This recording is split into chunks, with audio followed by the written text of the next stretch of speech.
So good morning, everyone. Hello. It's great to be here. An absolute pleasure to be at this year's Super Connect for Good competition. Welcome to the Super Connect for Good competition for this year, and I will be managing the HealthTech stream here as lead judge. So this is the finalist pitching session, and it's great to have you all here. It was a really tough competition. There was lots of great innovators, and we've managed to somehow cut it down to 10 of you who are presenting today. So it's fantastic to have you all here to be able to speak to us and show your innovation stuff in a very short time slot, but it will be great to see it all. My name is Dr. Chris McKee. I am a Business Development and Innovation Manager based at the Leeds Teaching Hospital Trust. And I will be acting as the lead judge for today's session, as I've said before. So I'm joined today by my fellow judges. So Dr. Melinda Bogle, who is also part of the trust along with myself. Alistair McCall regretfully hasn't been able to join us yet, but I'm sure he will soon. And we've got Romain DNA, who is also here from Hayes. But I will give them each an opportunity to present themselves now. So Melinda, would you like to go first? Yeah, thank you very much, Chris. So yeah, my name is Dr. Melinda Bogle, and I am a Business Development and Innovation Manager at the Leeds Teaching Hospital Trust. I'm an academic by background, a biochemist. I've been involved in trying to set up spin-out companies based on technology that we developed in our lab. I've had some clinical trials experience, and more recently, I've been working in a small spin-out life science company. So yeah, looking forward to listening to your pitches. Thank you, Melinda. Romain? Hi, everyone. I'm Romain, director at Hayes, France, in Paris. I'm working at Hayes in almost 13 years, and I manage a team of 60 recruiters in IT and pharma. So I'm really glad to hear you guys today, and I'm super curious to hear your pitch. Thank you, Romain. Great. So without further ado, we will move on to our first company on the panel, which is Access Earth. Just to let everyone know, just in advance, we have a 5-minute slot in which you'll be able to pitch, and then we will have 2 minutes in order for us as judges to ask you questions. I will be sticking to this very, very thoroughly, so I'll let you know as soon as those 5 minutes are up. And once the session's ended for yourselves, then I will remove yourselves and then add the next company along. So, and hi, Alistair, you've joined us just in time. In fact, we've got just enough time maybe for 30 seconds of you to just say hello. Hi, everybody. Nice to meet you. Hi, Alistair. Hi. Brilliant. So, Alistair, you're joining us from HealthTech World, is that correct? I am indeed, yes. Brilliant, thank you. So I'm going to add in Matt McCann now from Access Earth. So Matt, you should be able to join now, and we'll leave it over to you to present. You should be able to share your screen quite easily. Great. Can everyone hear me okay? Yeah. Yes. Yep. It's working fine. Okay. So, all right. Thank you, everyone, for giving us the opportunity to talk to you today about Access Earth. So, in a nutshell, our mission is to build the world's largest database of accessibility information. But let's just for a second imagine you're waiting to go to a hospital for an appointment, and when you arrive, you don't know where to go. Whether it's finding somewhere to park or simply figuring out what room to get to once you get through the main entrance. I have cerebral palsy, and this is a reality not just for me, but for nearly anyone who's had to have some sort of experience within a hospital. Because the number one problem faced by people who need accessibility information is not knowing what to expect when arriving at any new building. So using AI image processing, crowdsourced data, and mobile technology, the Access Earth platform will help to remove this problem. So picture this. From the moment you have your appointment, you'll have a uniquely customized itinerary directly available on your phone, letting you know what entrance to take, where to park, and how to get directly to the room you need to for your appointment. It's this sort of extra information that can help to really improve the patient journey so that a time when people are at their most vulnerable and worried, it helps to remove that level of stress. And this will have such a positive impact on the lives of so many patients and their families that together, along with our plan to help map locations using our crowdsourcing app, when they leave hospital, they can find accessible places within their community. And again, we'd just like to thank SuperConnect for this opportunity in helping us to make the patient journey accessible for everyone. Thank you very much. I'd like to open for questions. Thank you, Matt. You were well within time now, so I don't think we have to worry about that. We've got plenty of time for questions.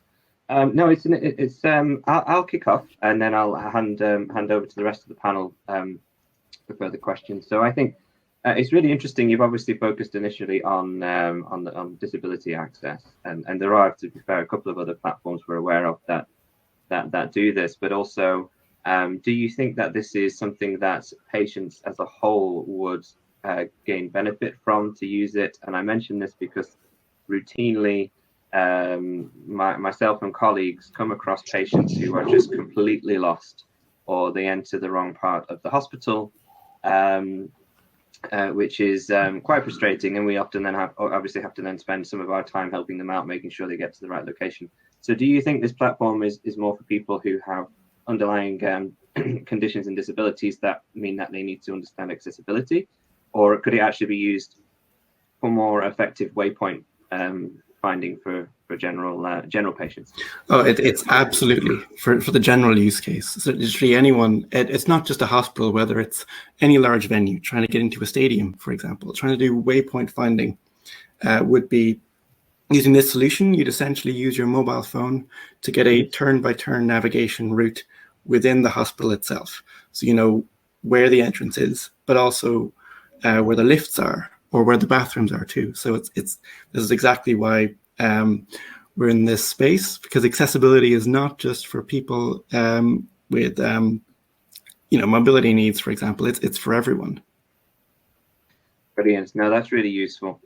As I say, because despite the fact that accessibility, of course, is very important, quite a few patients do end up quite misguided especially in the larger hospitals. Meninda, would you like to go next? We'll go. Do you have any questions for Matt? Yeah, thanks very much, Matt. So I suppose the question I have is, do you have examples of this working currently? I know you've told us the process by which it's going to work.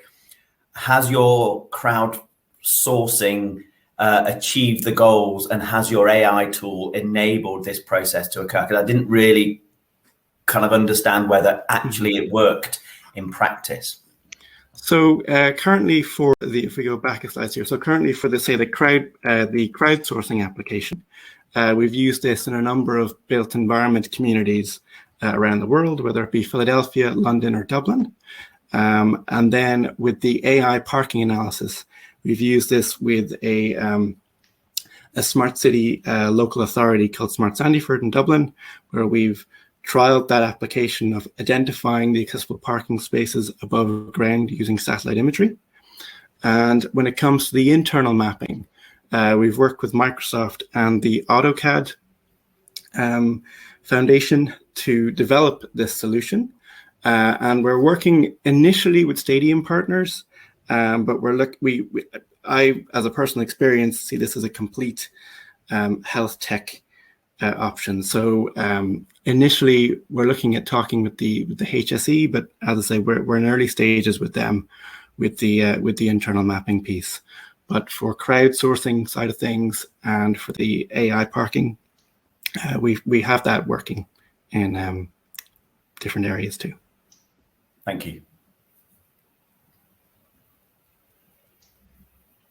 Perfect, thank you. Roman or Alistair, do you have any questions for Matt at this point in time? Hi, Matt. Hey, fabulous idea. If I can ask a very mundane question, but I guess quite an important one, how on earth do you ensure that all the information, and it's going to be a vast amount of information, is contemporary? Because when it comes to buildings and corridors and toilets, people keep changing them around, don't they? And I can't think of anything worse than somebody wandering around a hospital building with an app, thinking that the information's bang up to date when somebody's blocked off a corridor, changed a toilet, moved a room. How do you ensure that that vast store of information is absolutely contemporary? So when we get this initial input, we get, say, a CAD drawing from a hospital or stadium.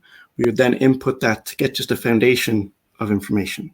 And then we would use the crowdsourcing aspect that we get from the app to then have patients or people within the hospital to identify, for example, this bathroom is out of order, or this room is no longer in use. And that would go directly to the facilities manager. So what you don't see here is you'd also have an option for a dashboard that the hospital can see in real time what issues patients or attendees in general are having within the hospital, whether it's something like a hand sanitizer station is empty, down to this room is no longer in use, or there's a light bulb out in this room, for example. It's about giving this living data set a chance to essentially continually update itself. And then if it gets to a case where a room is no longer in use, we can update that drawing in real time so that the room layout is reflected as it should be. Okay, so essentially the users would be participants as well, updating the information in a live sense. Great. Oh, thanks for that, Matt. Thank you. No, that's really useful to know, actually, Matt. The dashboard is definitely something that I think a hospital trust in particular would be interested in, so that they could monitor activity. So that's great. So Matt, thank you very much for that. We're going to move on to our next speaker now. So thank you for that really interesting talk, Matt. So Kateka will be joining us from Brainberry to give us an interesting presentation. So I'll just add you now. We'll go for 5 minutes from now. All right, yeah. Hi, I'm Kateka Bojan, founder and CEO of Brainberry Limited. At Brainberry, we are developing a treatment solution for early dementia. I founded this company because of my personal experience with dementia through my grandmother. We all know dementia is a growing problem, but the real problem lies with there is no any sensitive system for early diagnosis, nor a treatment at this point, which has a heavy impact on economics and cost for healthcare systems. So we are developing a Cosmo cognitive gamification app that stimulates the brain for varied symptoms of early dementia, and also a headset that measures brain activity while playing the games. Then the AI kicks in, identifies the symptoms, and tailors the gaming therapy as per an individual person. So it's a very targeted treatment for people with early dementia. The whole aim of the system is to delay the progression of the disease. And the entire data would sit in an ecosystem platform, which allows different stakeholders like GPs, carers, insurance companies to look into the data and support a patient-centric treatment. With regards to our app, it is the first app in the global market to be clinically validated with dementia patients. It is very personalized that allows family members to upload pictures and events to make it more personalized. And it also measures various cognitive and emotional functions. With respect to the headset, it's a 16 electrode based system, which will be used at home by people. It measures both brain waves and brain regions. It provides deeper insight to a GP or a neuropsychologist. But the headset can be also used at Alzheimer's drug trials, discovery trials to understand the dosage of the system with the brainwave activity. With respect to our AI, we have currently developed a monitoring algorithm which measures the cognitive scores and also the brainwave activity. Currently, we are developing the AI for the therapeutics, which does the tailoring of the gaming as per an individual treatment. Clinical validation, we have finished our phase 1 clinical trials. We have shown 36% of cognitive improvement with different cognitive functions with the use of the app for 28 days continuously. We have also shown a shift in brain regions for obviously different games as well. Benefits, If this system is implemented in public healthcare systems, it would impact 8.6 million people with early dementia and also with pre-dementia symptoms. Those are undiagnosed in Europe. And it has a potential to save 2 billion per year for the Europe healthcare system. When it comes to UK, we are looking at making an impact on 425,000 people and 100 million NHS cost saving per year. Market validation, we have a UK patent granted. We have 2 pending international patents. We've just launched the Cosma app to B2B, and we are doing a trial, paid trial with University of Twente for a year. Till now, the company has been heavily funded by Innovate UK twice and Medilink. We have strong collaboration with 2 NHS trusts in East Midlands and universities. Right now, our approach is to launch the app for B2B market, which is care homes, home care, and research organizations. Our future plan is, our near plan is to do a clinical study with the app and the headset, safety study, and go for a CE approval as a Class 2A medical device. And we aim to launch the headset in 2023 March. Why should we win? We are a really innovative company, and we have a first mover advantage to make a disruptive technology. And this will be the first technology, a digital technology that will come into the market with targeted treatment for people. It also will quickly find its adaptation to secondary markets like stroke rehabilitation, anger, anxiety, and insomnia. And winning this award means we'll get vast credibility, which we don't have as a startup, but that will open doors for us for potential collaboration with pharmaceutical companies, investors, and it's also a right time for us as we are launching the app to get potential partners and sales. Thank you. I think this is a very, very important piece of technology that could be used in several different areas, actually. But that's a big question for me, actually. So you mentioned a few different areas of the healthcare system where this technology could be used. Sorry, that's just the timer, which you were well on time. So where do you see this technology being used routinely? Do you think that this is something that's going to happen more in general practice, or do you think this is for people to work with this in secondary care settings? You're obviously trying to detect it quite early. So both, because dementia diagnosis itself, people have a longer wait time, which might last from 6 weeks to 12 months in some cases because they're really in the early stages. So we see an adaptation there as well, because while people are waiting, you have something for them to trigger and stimulate their brain. Mm-hmm. And we also see as a secondary after diagnosis, most people do not get after diagnosis, there is no treatment. So we see it afterwards as well, after the diagnosis. Brilliant. No, that's really useful to know. I do have quite a few other questions, but we don't have enough time for me to ask them. So I'll pass on to the rest of the panel. We'll go with Romain first. Romain, do you have anything you would wish to ask?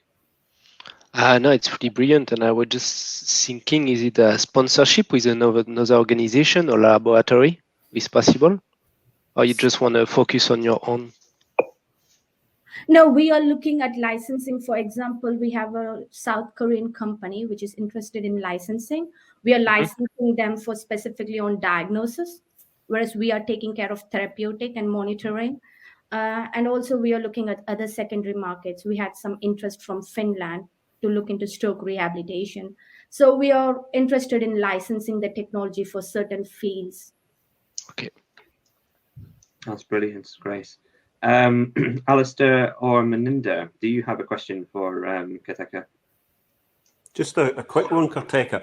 Do you see this just being used to treat symptoms, even at a very early stage, or at some point do you see it being used as a preventative tool? So that people at a certain life stage actually might use this to stop the onset of symptoms, so it becomes a much more universal application? Right. Right now, our clinical trials focused on MCI, which is mild cognitive impairment, and early dementia patients, right? So we are focusing on preventative as well. But what we realized is with the current gamification we have, it's to a level where people do have MCI and early dementia. we would go for further product development where the gamification levels will go high for healthy volunteers with the aging group. That's a plan as part of the development as we get more investment into it. Yeah. Great, thanks, Kartika. Fabulous innovation. Agreed. Yeah, it's very, very good. And I do have more questions, but sadly we don't have time. But I'd be more than happy to link up with everyone that's judging today, of course, on LinkedIn, etc. So thank you, Kartika. We'll move on to the next speaker now. Thank you very much. Yeah. So we had a slight change in the running order, but it will reset now. Hannah Langhouse has been able to join us from AZmed, so I will just accept you now. Good morning, Hannah. Good morning. Hi. Morning. I'm very sorry about that. I was on the MedTech stream. I think there was a mistake maybe, but I'm not sure. It's not a problem. And to be fair, HealthTech and MedTech get confused all the time anyway. So don't worry about that. So can you see my screen now? Yes. Yes. Please go ahead. Okay. So nice to meet you all. I'm Hannah from AZmed, and I will be presenting our AI technology today. So AZmed is a French startup of AI experts who propose deep learning algorithms applied to the analysis of medical imaging exams. So our aim is to answer a global healthcare challenge, which is the struggle for radiologists to keep pace with the surge in the number of medical imaging procedures. So medical images have doubled in 10 years, whereas the number of doctors has stagnated over the same period in Europe. Moreover, doctors waste a lot of time looking for fractures in X-rays that in fact don't exist, since 92% of X-rays do not show any sign of fracture. So this led to an idea, which is an algorithm that would assist radiologists and emergency physicians so they could spend more time on what really matters, the patient. So AZmed has developed Revolve, which is a computer-aided diagnosis tool powered by AI to detect all types of fractures and 7 chest pathologies on standard X-rays. Revolve was the first French AI medical device to receive CE marking for trauma cases. And the principle is simple. Once a patient has undergone an X-ray exam, Revolve spots the regions of interest and presents the results directly on the doctor's screen. Predictions are automatically generated in less than 1 minute on their viewer with no additional click needed. So to develop Revolve, 3 years of research and development were necessary. Today, 3 million of X-rays were collected to train the algorithm and achieve successful performances. 3 radiologists are involved for each annotated image to obtain a reliable diagnosis. And we are very committed to ensuring that our quality system is precise, which is why we are ISO compliant. So AZmed was founded with the aim of improving working conditions for doctors. So we develop solutions to optimize their workflow and to contribute to improve the quality of care. Our clinical studies have scientifically validated this. So with a sensitivity of 96% for an 86% specificity per patient, doctors can make fewer diagnostic errors and are able to work more confidently and in better conditions. So they are provided with an accurate safety net with our solution. In addition, when assisted by our algorithm, doctors' efficiency is improved as they gain on average 36% of analysis time and avoid 20% of errors. So through an optimized workflow, they can focus on more complex diagnosis. This is what doctors see on their viewer today. And this is what their viewer will look like with Revolve, where we produce a copy of the original image with a white frame that indicates the area where there is potentially a fracture. If there is no fracture, we still analyze the image and send back a copy with a sentence, no fracture detected. So we are really proud to count today more than 220 healthcare partners, 3 years only after our creation.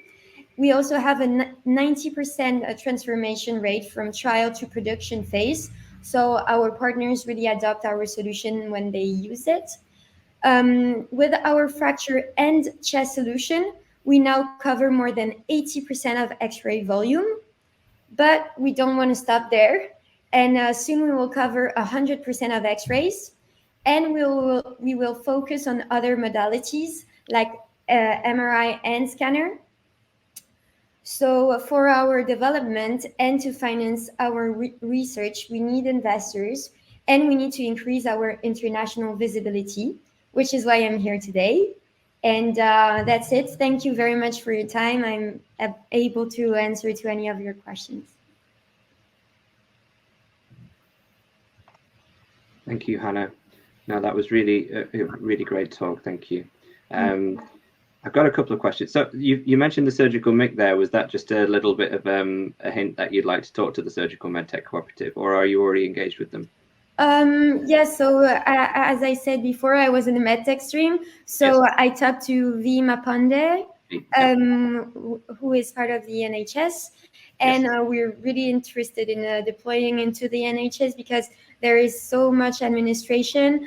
I myself talked a lot to Imperial College, for example. I'm an Imperial student. So we know how the administration can be complicated. Sometimes we try doing clinical studies with NHS trusts, but that's why we want really to connect with them and have discussions about our solution. Great. No, brilliant. I was just curious because obviously we work closely together. The question well, two very quick questions that I have about this are, first of all, are you planning for this to act as a second reader platform or as a first reader solution?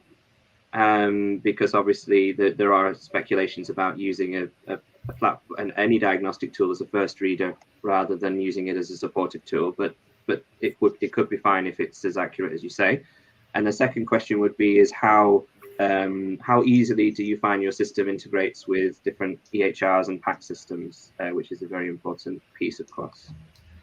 Okay, so I will be able to answer to both of your questions, I think. So firstly, our specificity is that we adapt to each and every center and to the preferences of emergency physicians, radiologists, anyone basically. So if they ask us for an integration that is more adapted to second reading, we can provide an integration where all the original images come first, and then the copy can appear after on the left series on the doctor's viewer, so they can see it after checking the original copy.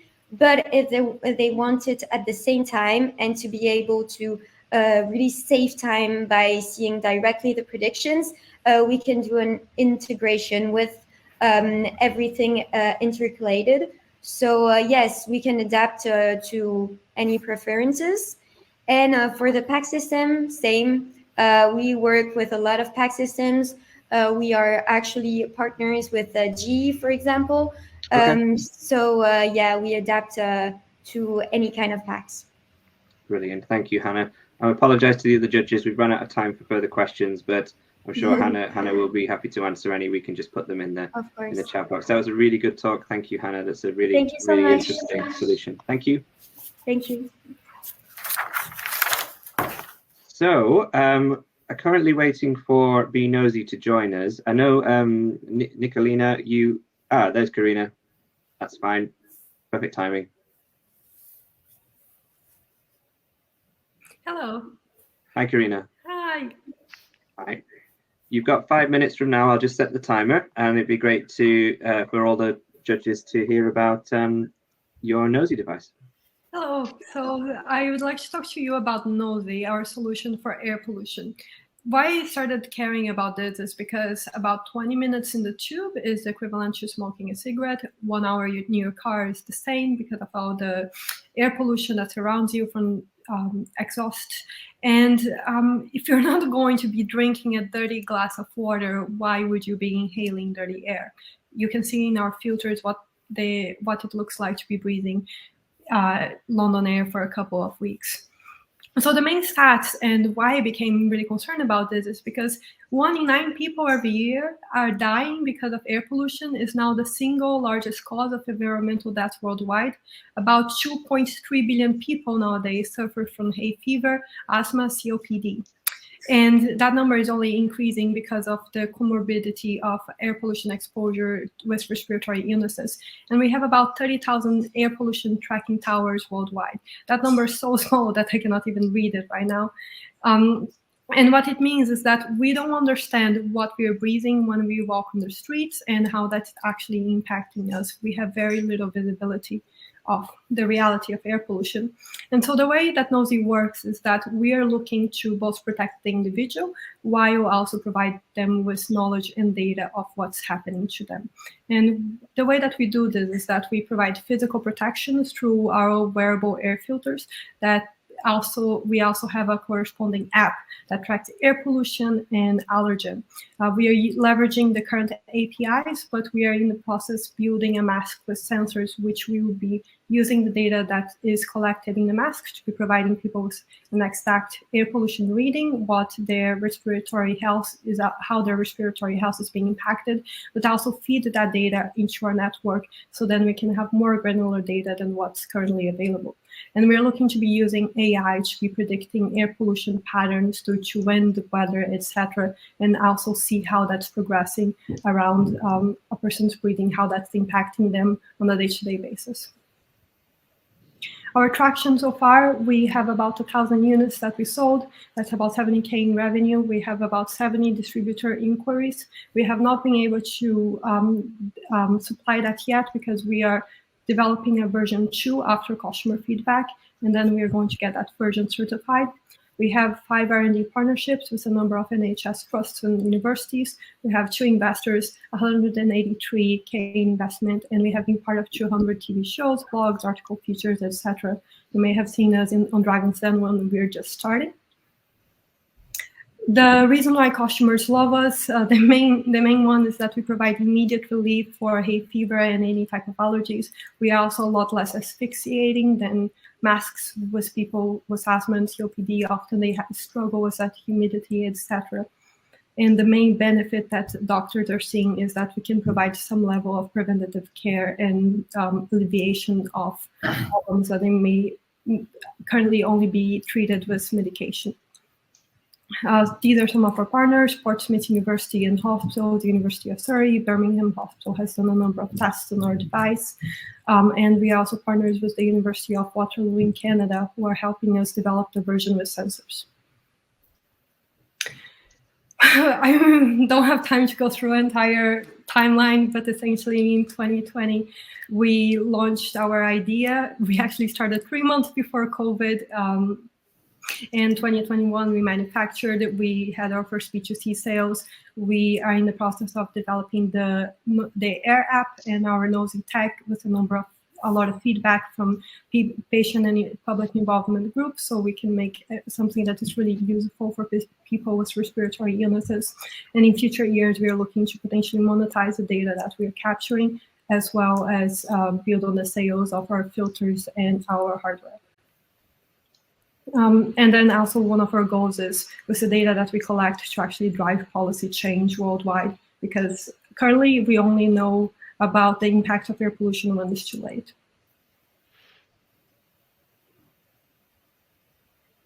Any questions?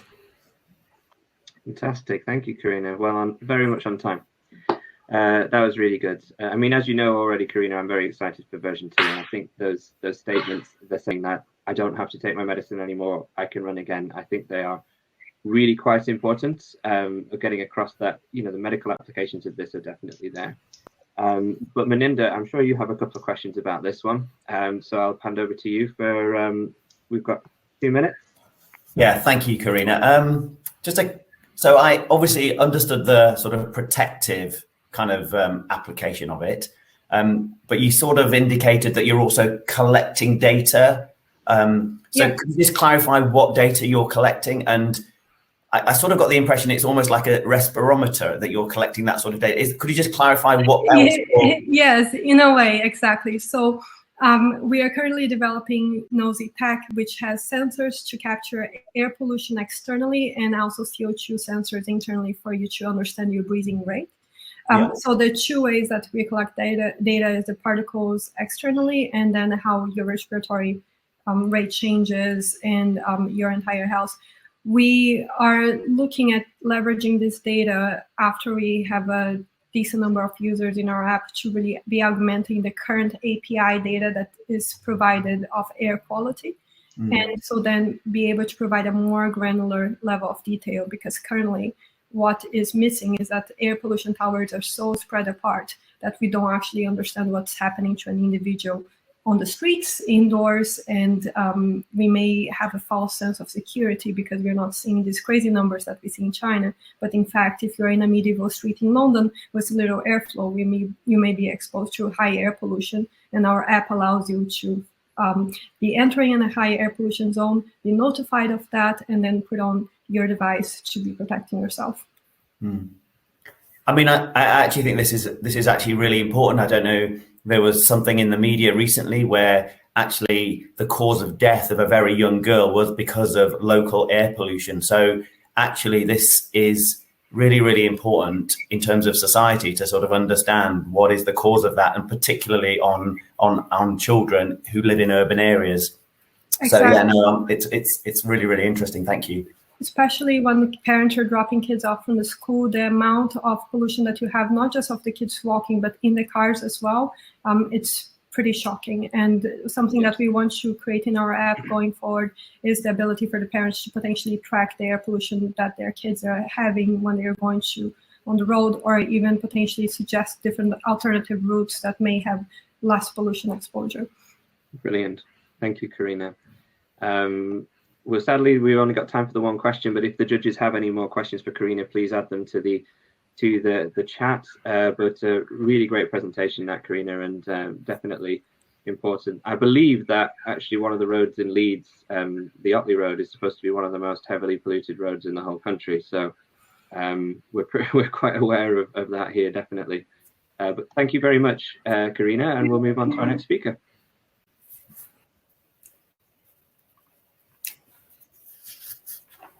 Thank you.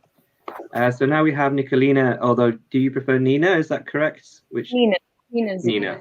Great, thank you. Hi, everyone. Nina from GlycanAge, who will be presenting to us now about their solution.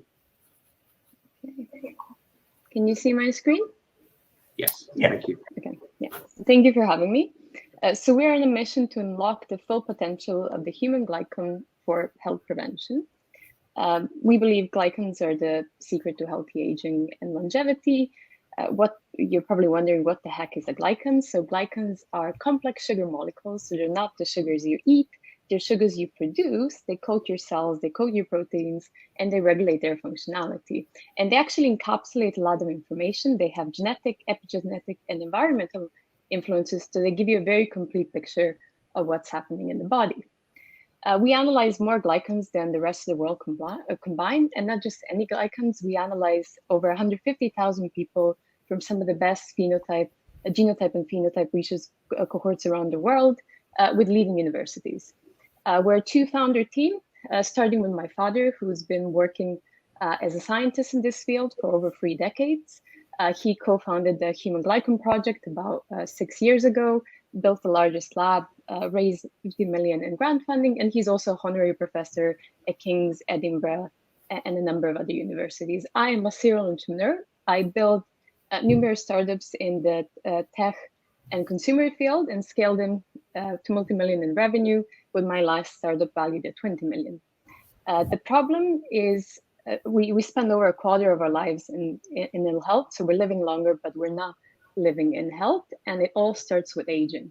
And the culprit of all modern disease is chronic inflammation, and we're starting with infla-aging, or this accumulation of low-grade sterile inflammation that then leads to specific diseases, but starts with a more general one. Glycans are the opportunities. They regulate our immune system and inflammatory response at multiple levels. They can predict conditions like hypertension, cardiovascular disease, diabetes, and rheumatoid arthritis up to a decade in advance. And they're responsive to lifestyle change, pharmacology and can guide these interventions and personalize them for disease prevention. We have one product on the market already, which is a blood test that measures your biological age or how well you're aging. It's a simple test you can do at home. It's a finger prick. It's stable in the post up to 2 weeks, and we sell across 40 different markets. This is an example of a use case. So the application is to uncover or measure it, monitor, and intervene when it's the right time for it. Our key value metric is how many extra years of healthy life have our users gained. And so far, it's 972 with an average of 4.5 and a target of over 1 million by 2025. And we know that this is really important because an accelerated GlycanAge better predicts incidence of disease and hospital admissions beyond current established clinical biomarkers. And this was demonstrated by the independent study of 11 different molecular aging clocks. We scaled 300% year on year without investment, with zero marketing budget, and one salesperson and one product. We've seen a recent increase of 27% in repeat user testing. So there's a great application for repeat use. And we've scaled from 10 clinics in January to over 60 in September. And we're just launching our automated platform for onboarding clinicians so we can open up the 100,000 physician practices for distributors in the States, Metabolic Code, and PhysioAge. And we're expecting to acquire them over the next 6 months. We have another product, which is a new molecular diagnostics for menopause. It's been patented and scientifically validated. There will be 1.2 billion women entering menopause by 2025, and just 4% of the market on Google equals an additional 100 million in annual revenue for us. The current state of menopause diagnostics is really poor, and there hasn't been innovation since the 1940s when the scientists from Merck discovered the FSH test. The additional cost to the economy is just under $1 trillion, and this is not due to menopause, this is due to poor management of menopause. It can take up to 7 years until you're correctly diagnosed. 20% of women quit their jobs, and majority are prescribed the wrong drugs. We also have other biomarkers for cardiovascular disease and diabetes, which are also prognostic, and these are later down the pipeline. We don't have any direct competitors which are using the same technology for the same application, but there's a number of new glycan-based biomarkers which are coming up, and there's lots of there's alternative technology for biological age, although we're the most relevant one for long-term health outcomes. We have a brilliant execution team behind us with very diverse background and a world-class scientific board. We're currently not fundraising. We're opening up around sometime end of October. So if somebody wants an early conversation, they can get in touch. Am I within time? Yes, that's just, you've just about finished in terms of time now. So that's perfect, Nina. Thank you. Fantastic. Thank you very much. Really interesting. I mean, it's a really great familial story, really, of how some very, very solid, heavily invested research has been, you've been able to translate that and actually apply it into that real world setting. So that's a really great, great history there. So I've got, again, loads of questions, particularly some academic questions, but I think for me, it would be, so you've obviously mentioned where it's being used in the US. Where do you see this fitting in the UK health market? Do you think this is something that should be done in the pathology services for routine blood tests in secondary care? Do you think this is something a GP needs to do? Is this something a GP can do in their own facility, or do they need to send bloods to our pathology labs? How do you think this fits in the UK market? It's a finger prick. I think when healthcare, do we have an echo for me? When healthcare moves to prevention, I think everybody will be doing this on an annual basis. Until we get there, I think the first clinical biomarker will be menopause. Menopause is also aging, but aging is not a disease category. You can't take it for a regulatory application. Menopause is aging, but it has a code. You can take it for regulatory. So I really think that the early diagnosis of menopause and the biomarkers also respond to the correct therapy are the first one which will go into the NHS. And then as the healthcare moves, because right now 5% of the NHS budget is prevention, when that increases a bit, they will also be interested in maybe hypertension, all these disease-specific biomarkers, and then hopefully also in the general one. So you can keep track of it really early on and have more of a broader view than wait until a certain organ starts to fail and then you identify it. Interesting. Now, to be honest, I do think there is a market for just general healthy aging based prognosis. It's a very, very huge area for us, and I know that people are really focusing on that around the country, definitely in the north of the UK. So that's really great. Roman or Alistair, do you have a question for Nina?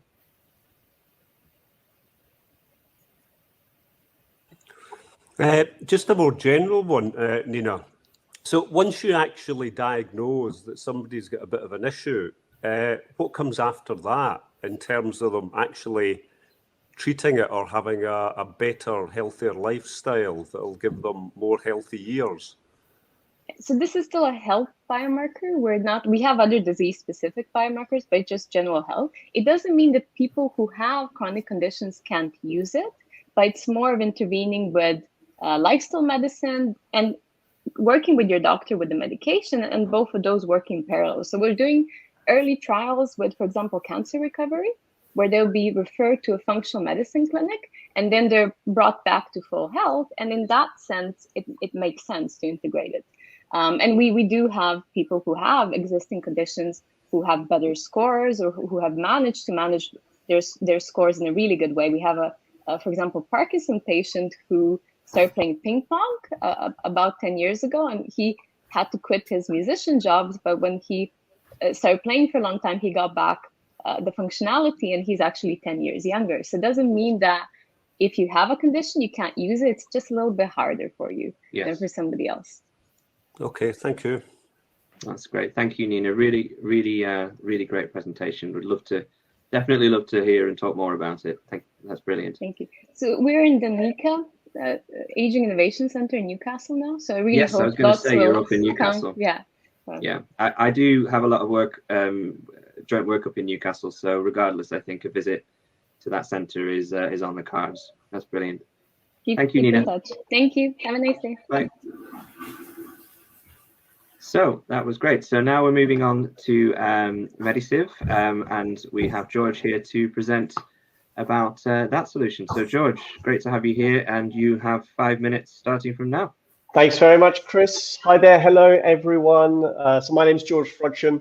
I'm the founder and CEO at Medisieve. I'm here today to talk to you about our magnetic blood filtration technology and how it can be used to revolutionize the treatment of blood-borne diseases. And so many patients have a clinical problem that is caused or exacerbated by something that's circulating in the bloodstream. It could be an infected cell or a pathogen or toxin or an inflammatory cytokine that causes or worsens a disease.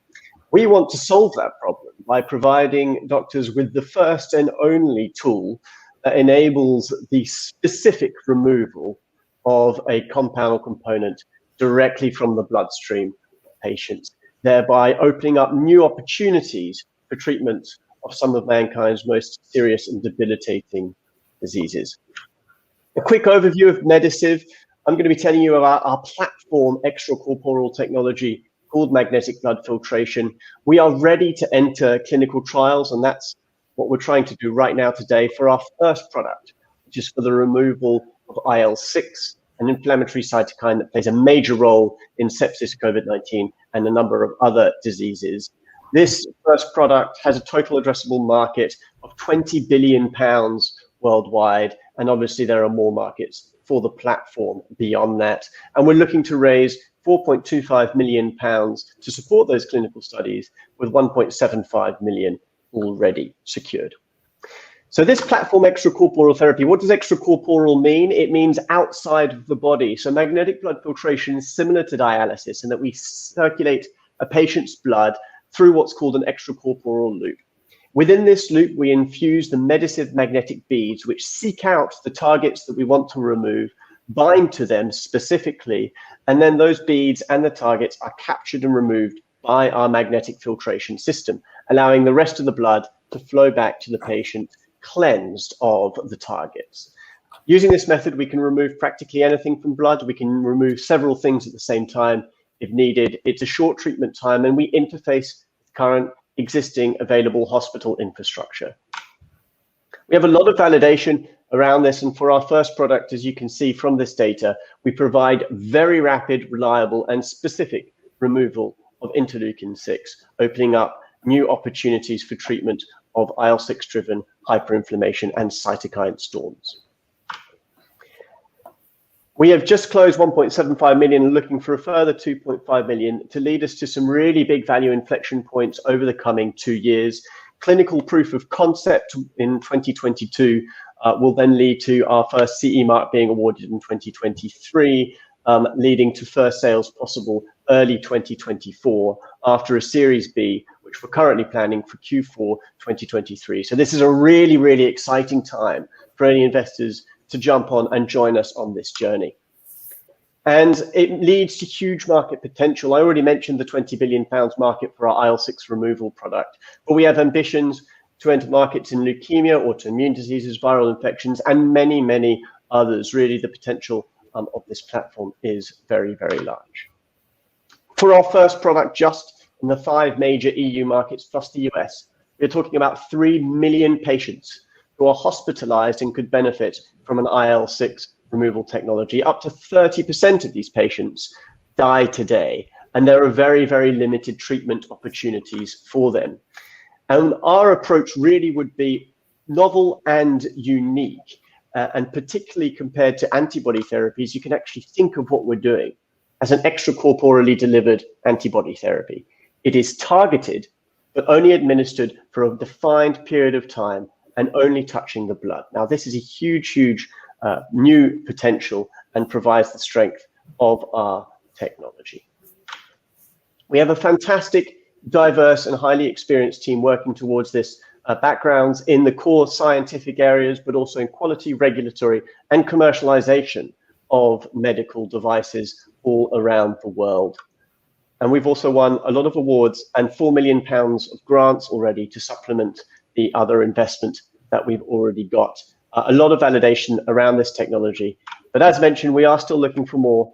So to wrap up, I am George Frotchen, telling you about Medisieve and magnetic blood filtration, a platform technology with large potential market, first product for the removal of IL-6 to treat acute hyperinflammation, and we're looking for £4.25 million of investment, with 1.75 of that already secured. Thank you very much for your attention. Please do get in touch if you have any questions. Thank you, George. Just on time. Yeah, that's really interesting approach that you're taking there.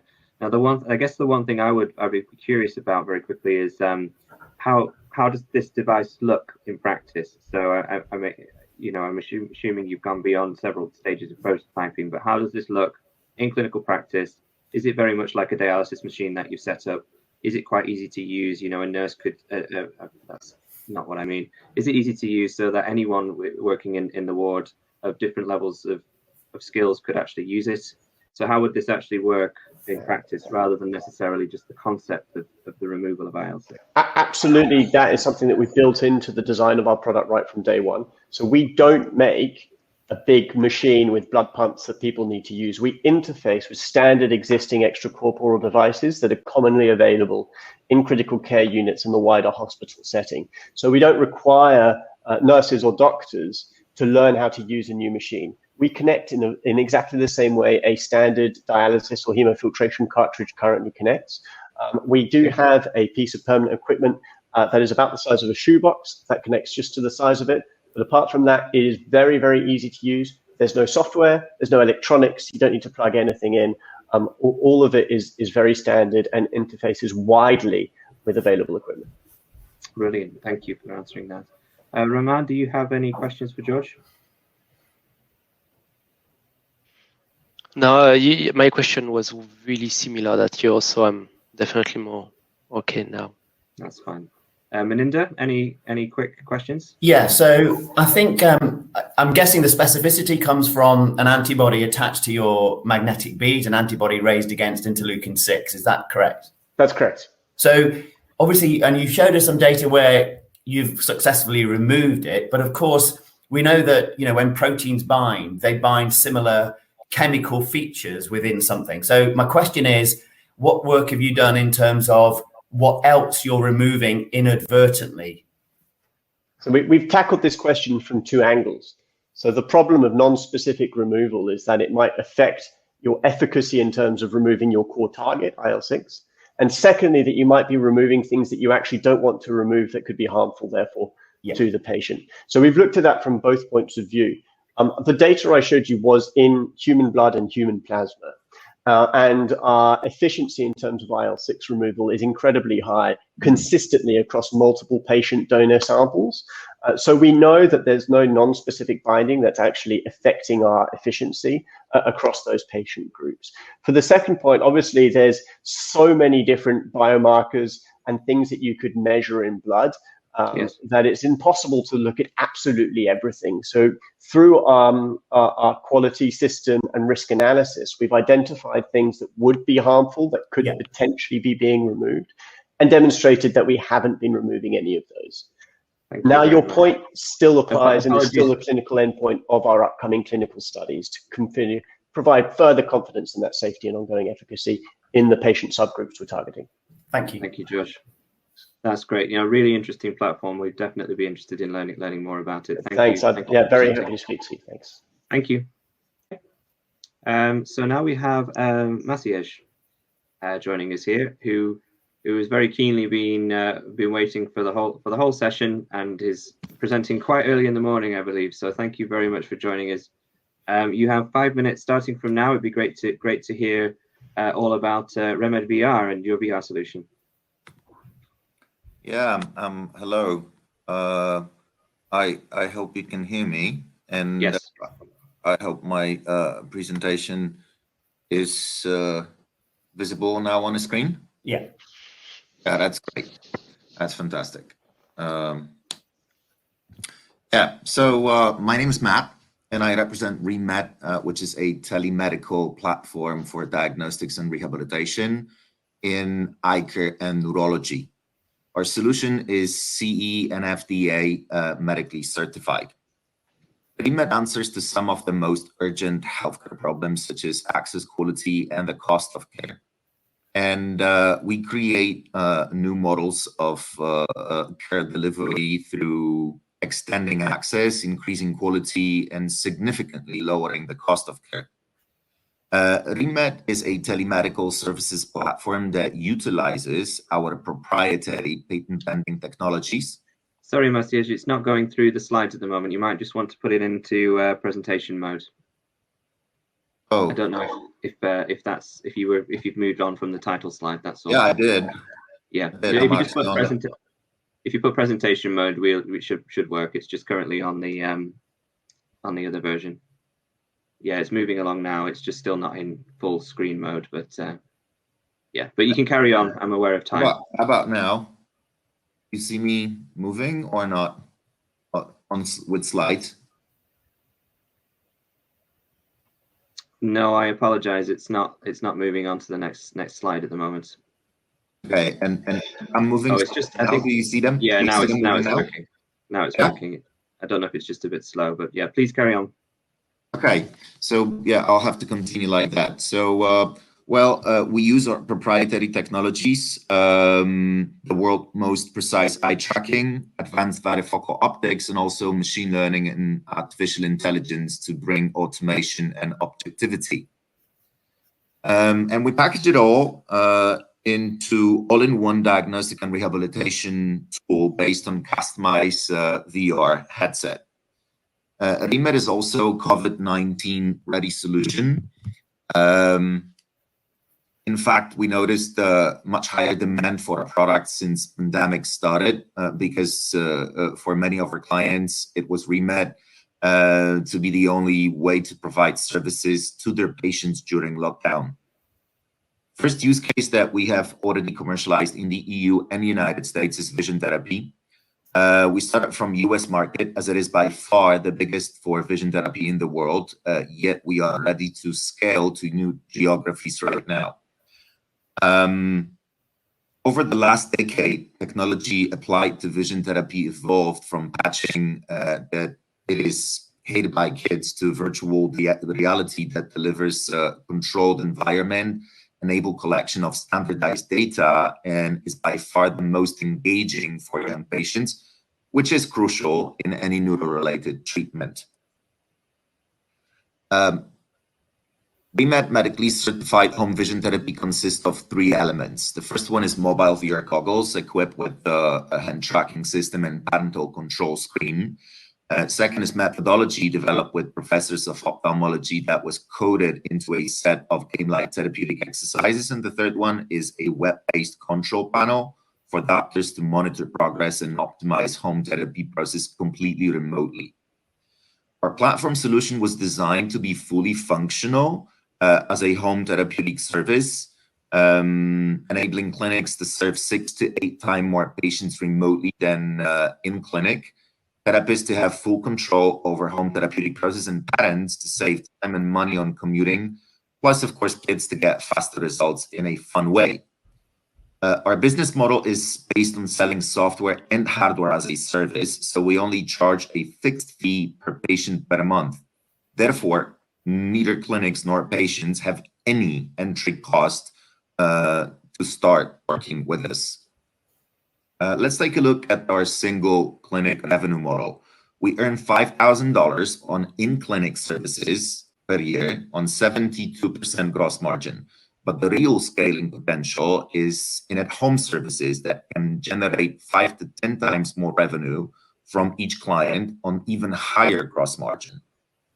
Yet vision therapy is just the tip of the iceberg. On a single platform, we're able to service multiple use cases utilizing only 2 routes to market, which are vision therapy clinics and optic stores. And the total available market for those cases is estimated at $25 billion a year in the US only. So we're not talking about a niche here. The next use case we are addressing is early detection of neurodegenerative disorders. And only in the US, early screening of NDDs can save as much as $230 billion every year. Yet today, there is no affordable, non-invasive, and objective testing solution that can be provided to everyone 40 plus. RemmedVR is able to provide NDD screening on the same very platform solution equipped with our proprietary eye tracking.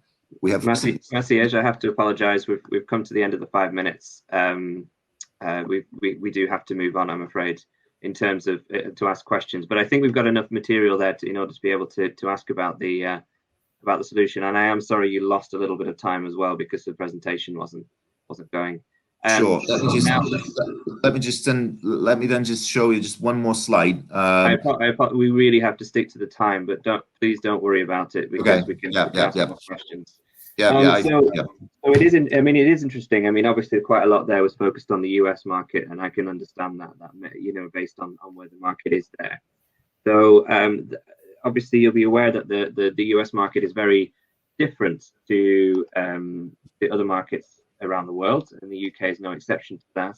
So have you done any sort of cost benefit analysis which is equivalent? So yes, I understand that you'll be able to save a certain amount of money in certain settings in the US, but actually have you done an equivalent analysis of how this would work in, let's say, the UK market, or maybe other markets in Europe whereby doing this at home may be less desirable, or perhaps in a slightly different way the clinic is set up? Have you had a look at that model as well? Well, the thing is that we are a European company. We're based in Poland, and we have all our R&D centers in Poland, and the first clients we had were from Poland. So yes, we did investigate a lot of European markets.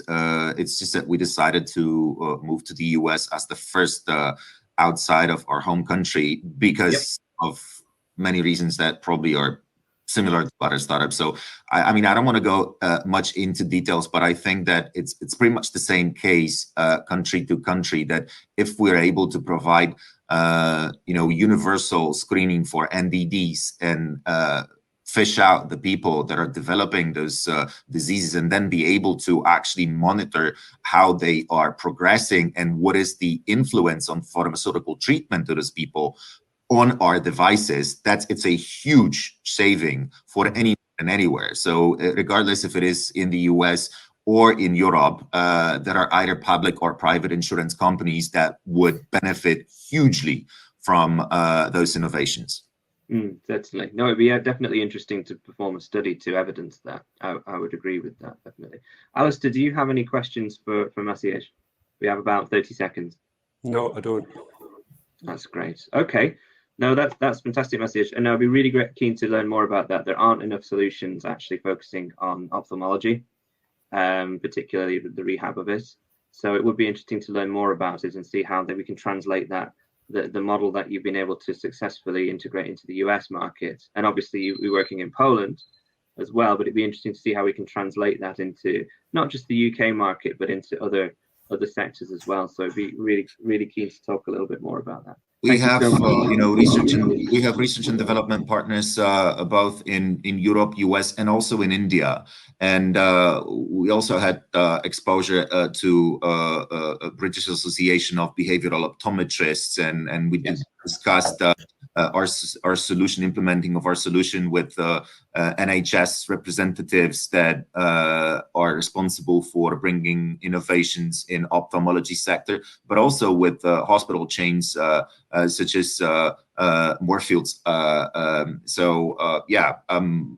We're really keen on discussing the potential cooperation on in the UK, and we definitely treat it as probably the most attractive market in Europe for our services, probably much better than for example Germany.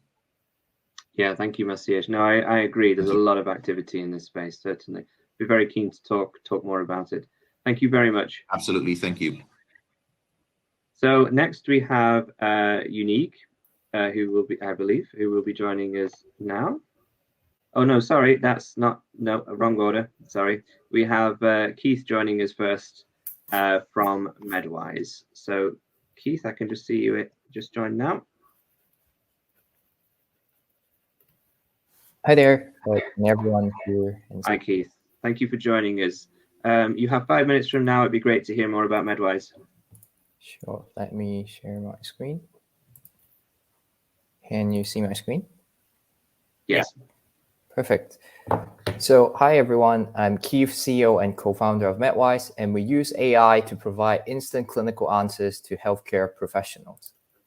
When I was a medical doctor, I was just like him. I used to do night shifts, and in the middle of the night at 2 a.m., I'll have to make decisions for patients. Oftentimes, I would struggle to find the information I need to make the best decisions for patients. And out of desperation, I would just Google for answers.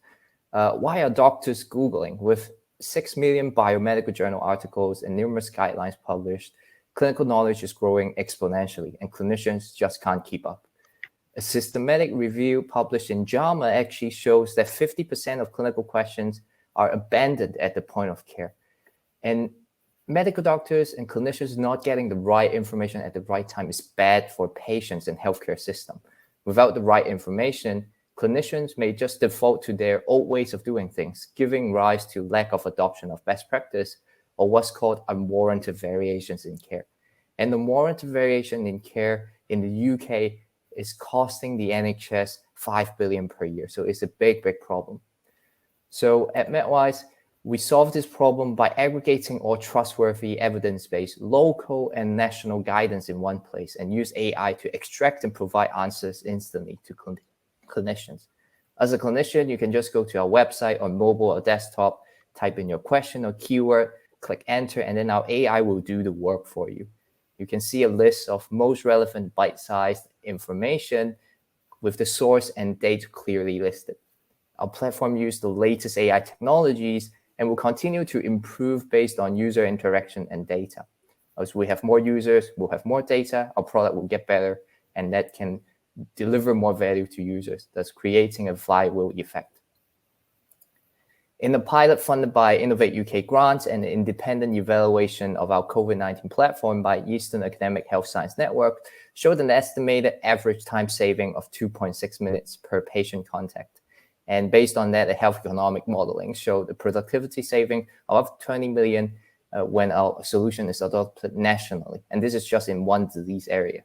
We have also received very positive feedback from clinicians and users. And since then, we've developed our platform to be scalable into any disease area, any care setting for all clinicians. Our competitors are traditionally the publishers, and their product is kind of like a Wikipedia for doctors. And it actually exacerbates the problem by creating more content and then just dumping it on to clinicians. And when clinicians are so busy, it's not useful at the point of care. They also have very low customizability to respond to local needs and have very poor search functionality. On the other hand of the spectrum, Google has the best search in the world, but it is not tailored for clinicians, and it is not customizable to local needs. There are numerous startups using slightly different approach to solve a similar problem, but we are the best in terms of having a great search and customizability for our clients. We sell our AI platform in a B2B SaaS model, and we have a free product that clinicians are already loving it and using it actively. We are also running a paid pilot with the Suffolk and Northeast Essex integrated care system to support their long COVID services. And we have signed a contract with Global Medic Force, a NGO that specializes in clinical skill transfer, to launch our solution to support African doctors treating HIV patients.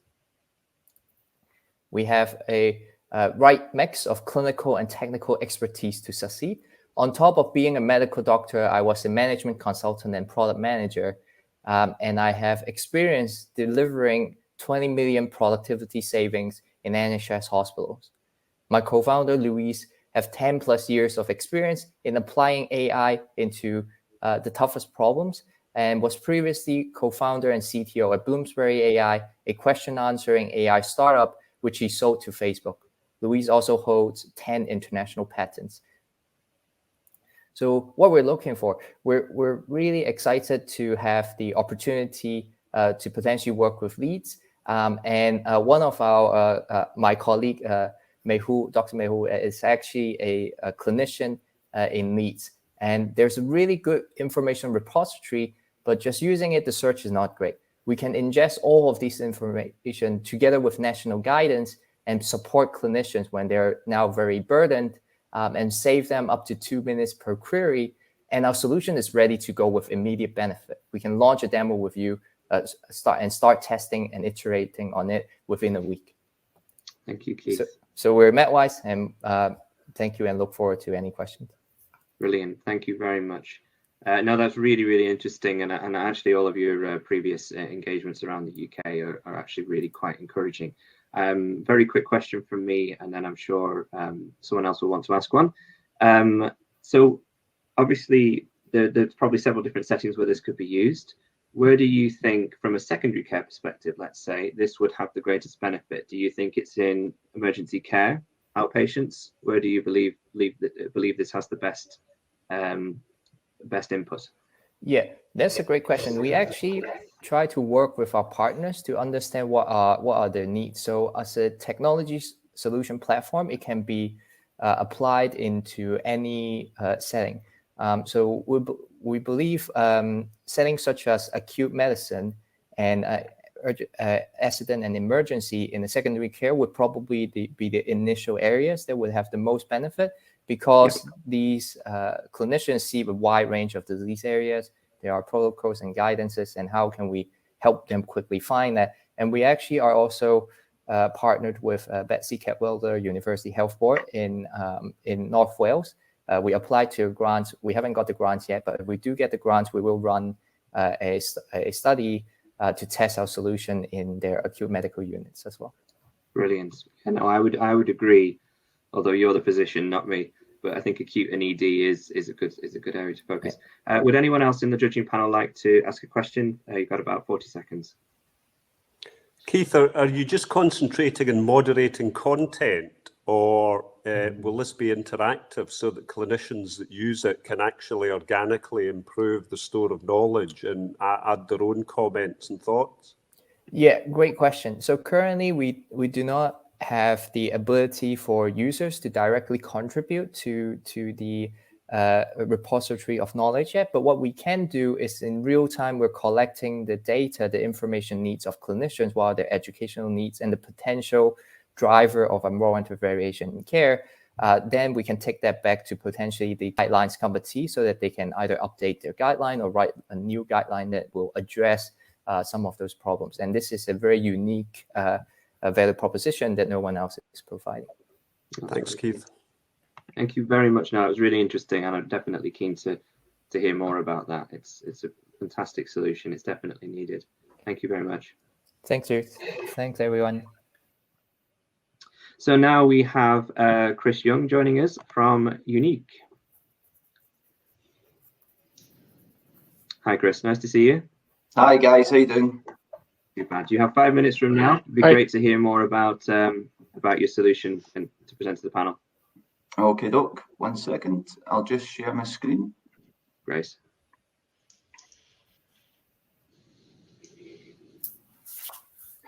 Okay, thanks, guys. So I'm Chris Young, and I'm from UNEEG Medical. I'm here today to talk to you about the 24/7 EEG sub-Q solution, which is a remote monitoring tool for monitoring epileptic seizures.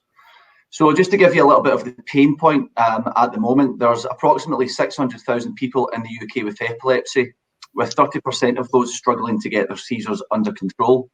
And one of the big issues that clinicians have is actually understanding how many seizures a patient is having. Right now, the tool that they use to measure this is a manual patient diary, but that relies on the patient actually being able to remember that they've had a seizure, and then more so remembering to actually log that. So essentially, clinicians are making very important clinical decisions based on deeply flawed information. And the tools that the clinicians have right now, other than the seizure diary to actually know if someone has seizures, is routine EEG, which lasts for about 20 to 30 minutes in the hospital, where the patient is wearing around about 26 electrodes on their head, or they can take them into the video telemetry unit, where they can be monitored for between 2 hours and 14 days. But these are all very limited in time. They don't show real life events, and it's all within the hospital. So quite often a patient feels kind of pressure to seize. They may be sleep deprived. They may have their meds removed in order to induce a seizure.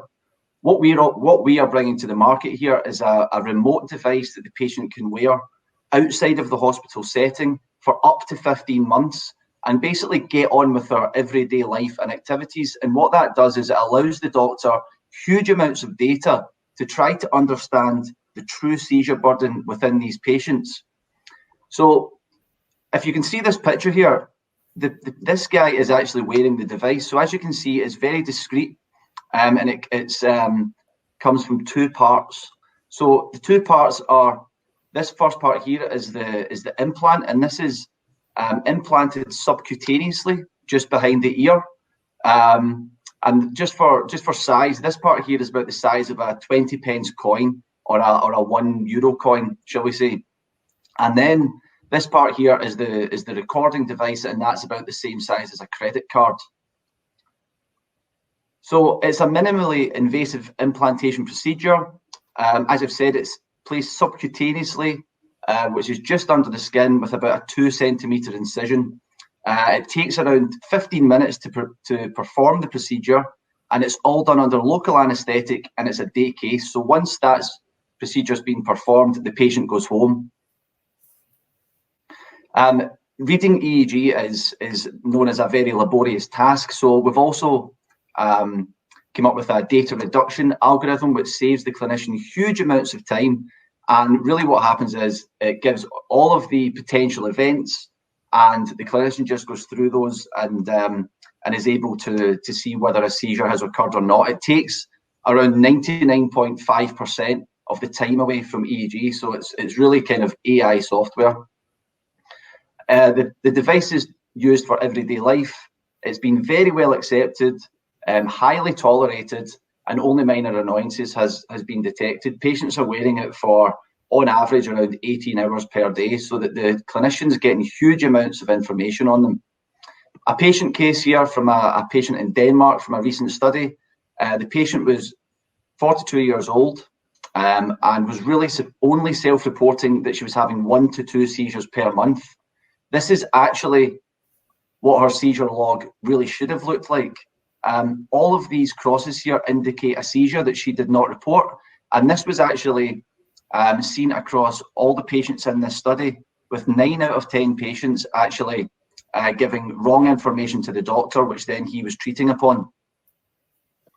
So really what we see here is that the manual seizure diary did not correlate whatsoever with the actual seizure occurrences.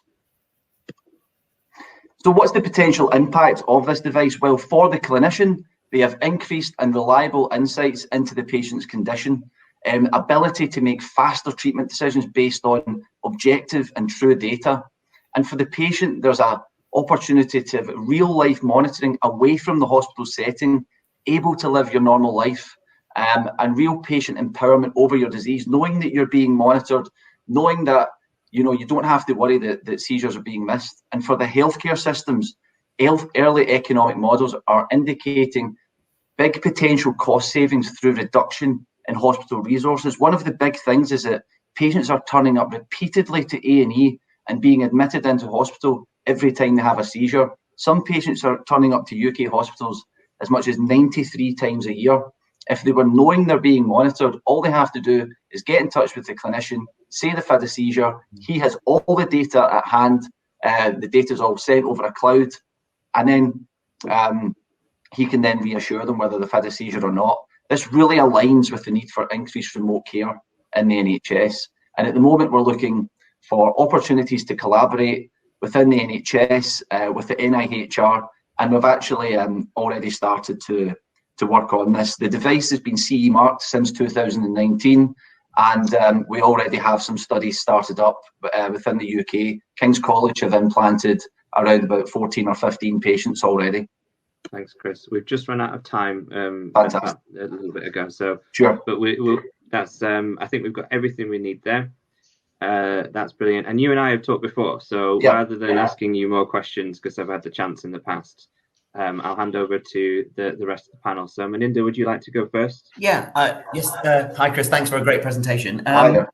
So just a quick question. The data that you showed where I think it was a female reported 1 to 2 seizures per month, self-reported. Yes. And then you showed what your UNEEG solution detected, which was considerably more than that. Yes. And my question is, did the patient miss those seizures, i.e. did she not know she was having them, i.e. they were small, or did she just fail to record them?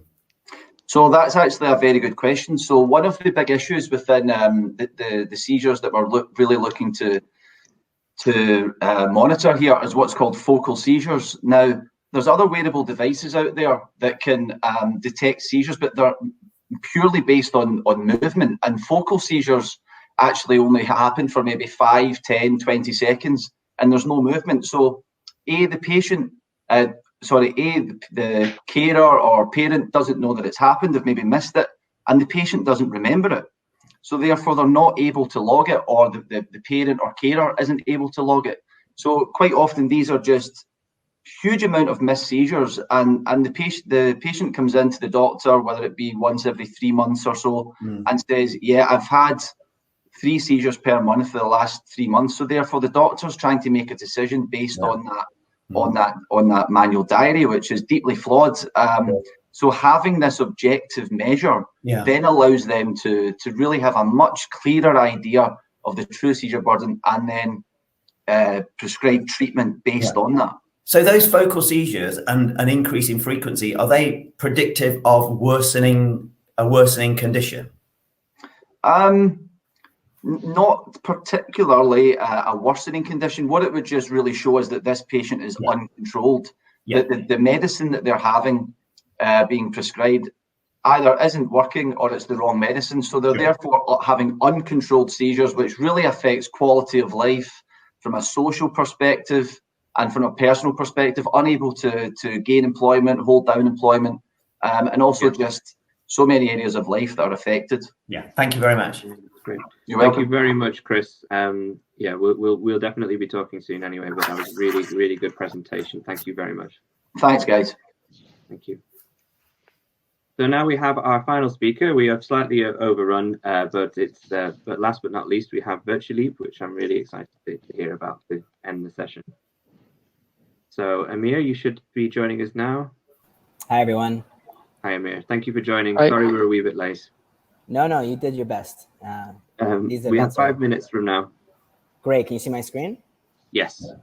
So I'm Amir Bozorgzadeh. I'm the co-founder and CEO of VirtuLeap. We're a company right at the intersection of the neurosciences and virtual reality, or better said, how does virtual reality unlock the neurosciences specifically to address the huge impact the cognitive disorders have on society? Everything agnostic from learning challenges like ADHD and autism to concussions to PTSD, the memory impairments even caused by COVID, but invariably we're often gravitated towards cognitive decline, which is probably the most pronounced impact in the world, specifically Alzheimer's disease, where if I were to go to an fMRI machine right now, up to 20 years before clinical onset of Alzheimer's, we could potentially see the functional and structural changes in the brain associated to that cognitive deterioration. The tragedy is that we don't have that kind of access to those invasive and inaccessible solutions. And the call to action for startups is, can we create cognitive assessment solutions that serve as correlative to these more intensive biomarkers, and can they be able to give us that early intervention? A lot of these cognitive assessment solutions, however, are screen-based, which invariably means that they exclude the body. And that's what virtual reality represents first and foremost. It is the first digital embodied format that triggers and engages our whole body into believing that the experience is real. If I'm standing on a VR simulation, standing on top of a very tall tower, my knees will buckle and shake because my autonomic nervous system, my vestibular balance system, my proprioception believes the experience is real. In the context of a cognitive assessment solution, it's not just that level of engagement, but the level of an order of magnitude more data being tracked by these assessment solutions. We're being able to actually track and capture your gesticulation data, postural data, movements of all sorts, and of course, even biosensory data that's being integrated into headsets like the new HP Omni set. And so we've created a library of these VR games designed by our neuroscientists as translations of neuropsychological assessment tools like the Stroop test and the NBAC task into these 3D rendered environments. Each of these games designed to target specific cognitive functions like memory and problem solving and attention, but also motor control, spatial orientation, and spatial audio awareness. And we've created about 14 of these games with over 28,000 early registered users, having stress tested the games themselves, but also the game scoring system called the Enhanced Performance Index that gives you an objective score per each of these categories, but it's actually specifically down to a child category. So for example, memory breaks down to working memory, short-term memory, long-term memory, not just long-term memory, but episodic memory. And basically, each of these child categories are specifically what the game scoring system is focused on. But our business model is actually based on B2B, not primary to consumers. So we actually have a system that we license to companies as our main revenue stream. So for example, we have our first 1.5 million in licensing deals just won in the last few months with HP and Penumbra, where they actually licensed our tool, not only the back-end enterprise platform and the reporting and user management, but also companion applications like the remote control application that we just launched this month, which actually allows clinicians to remote navigate the experience of the person in VR without them having to remove the headset. They can actually remote navigate from the games, the reporting, to the whole navigational experience in case that user might be disoriented or require that additional kind of hand-holding. What we stand apart from the two rows, above VR solutions is the neuropsychological assessment tools that are standard, that haven't really evolved in decades. And then the second row of the brain training apps that are confined again to a smartphone application is, again, VR goes above and beyond just typing and tapping on a screen with your fingers and thumbs, as we are engaging the human at unparalleled levels, unprecedented levels, as well as capturing those volumetric data sets that can be used for all sorts of applications that would never be possible before. And so right now you find us at a point that we've received our first, 1.5 million in sales. We are building up more research partnerships with different organizations, academic partners across Europe and the US. We have our first 2 clinical studies beginning actually right now, one on type 2 diabetes, whether our solution can slow down cognitive decline in people with that condition, as well as slow down Alzheimer's, for example, MCI and certain kind of conditions to cognitive deterioration. Our team is a mix of game developers and scientists working at this intersection. Thank you so much for your attention. I was watching the time. Thank you, Amir. Yeah, bang on. That's great. No, I mean, I'll be perfectly honest. I am quite biased towards these solutions. I really like the application of VR. It's starting to really implement itself in medical practice, although it's still early days. Now, it's an interesting point, and you started to allude to it towards the end. Where do you see this platform starting to be used? Like, in what patient population group would it be? Where should this lie? When are people supposed to start using this so that you can actually detect them? Because obviously early detection is important, but it often goes hand in hand with early indication. What are the patient groups that you think are going to be engaging with this? To be very blunt, healthcare is our biggest application and most important, and that's where we see a lot of the traction. Of course, the pandemic has accelerated all of that, but it's also the one that is the longest road. We have our clinical studies beginning now. I won't be able to give you answers to those questions until minimum of 2 to 3 years. So our focus is really applying our solution actually for applications like training. With HP, we're working on very interesting use cases across that front. Education and healthcare are the only true critical use cases for virtual reality. Every other application is a nice to have. I don't know what the journalists might say, but healthcare is where that is. But unfortunately, we have to be patient with that period. With Penumbra, one of our licensing deals, they're actually, have an FDA approval for their VR device, and they're going to be using us as a content provider. And we just gave us 1.1 million for a content licensing deal for the next year and a half. So, we can allow them to do that, but we can't say too much ourselves, unfortunately. Okay, no, that's fair enough. I think I'd have more questions around that, but it's definitely an interesting application. We have about 30 seconds left if any of the other judges would like to ask anything.